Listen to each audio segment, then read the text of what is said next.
Buying frenzy, the next Umbreon pump is here.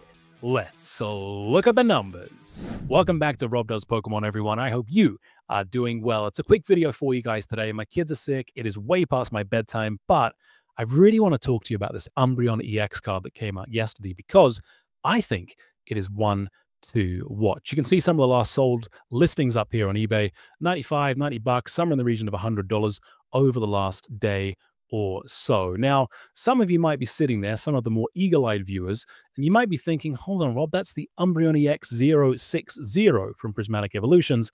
That card is only worth $12 market price on TCG Player. What are you smoking? What is going on? Why is this one to watch? Well, you guys may or may not remember, but on Friday, yesterday, this surprise box came out. It was actually properly released. Now, I had completely forgotten about this box until the FedEx guys dropped it off on my doorstep. I had no idea I had even ordered two, but I am so glad that I did because this box might just be one of the best products to own from Prismatic Evolutions. It's got 4 packs of Prismatic Evolutions in it, which are like gold, even though somebody stole all the hits from the factory, supposedly. It's got a box to hold everything in. It's got 4 dividers to keep it organized, a code card.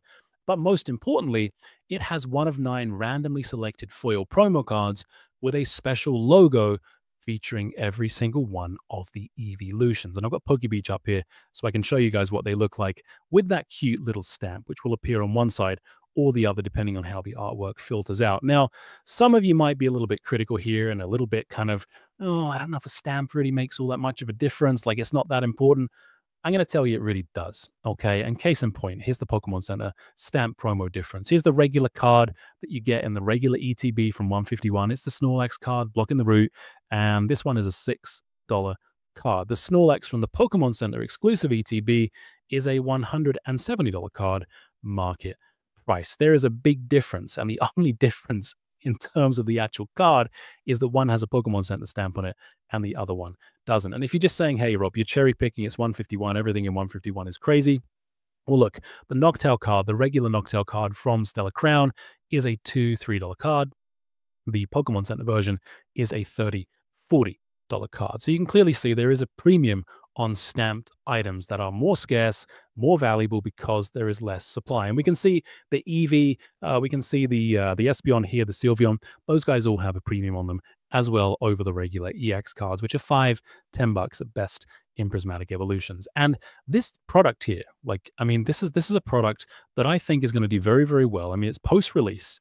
It's like $70 right now, so 2.5 times MSRP, somewhere in that region. It's had its post-release crash.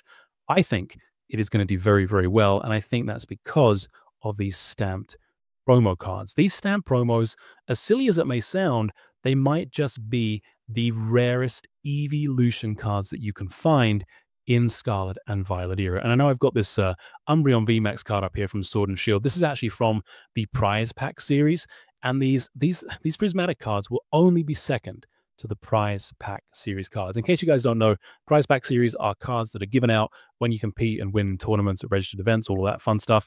And they are incredibly rare and hard to find. And the market is starting to kind of wake up to their potential. But you're going to see these cards do very, very, very well as well. And this is not going to be the next Poncho Pikachu. Okay, I'm not going to tell everybody, go and buy everything now. It's going to be crazy. Like, you're going to be millionaires in no time. But I do think you should keep an eye on these cards. It might not be next week. They might start to come down. It might not be next month, but there is definitely some rarity to these products. I mean, they're not Pokemon Center exclusives, I know that, but the fact that they are getting released at Walmart and big box stores gives me this idea that even though there's all these scalpers and all this horrible stuff happening, a good portion of these boxes are actually going to end up in the hands of children who are going to do things like leave them under the couch, stick them to the back of their G.I. Joes, leave them in the laundry, do all that fun stuff, and that these will actually be cards that a great many of them get lost or damaged and are incredibly rare to begin with. I mean, 1 out of 9 in every box as well. So I'm curious to see what PSA come out to for these cards. If people do start grading them, I'm assuming they will. You know, Scarlet and Violet is somewhere around, 30, 40% for the difficulty on grading PSA 10s. If we have cards that end up being very, very hard to grade and extremely rare, I think you might actually have a recipe for success on your hands. Again, I am not seriously pumping these cards and saying, go and buy them all. I think you should be paying attention to them. And if you're lucky enough to have one of these boxes, I mean, my recommendation is to keep them sealed because I do think there's going to be a big premium on them over the next couple of years. So this is not the next Umbreon. This is not the next Moonbreon. I'm not going to do like a crazy stupid pun like Stampbreon, but I do think you guys should be watching these cards. So let me know what you guys think in the comments. Until next time, my friends, take it easy.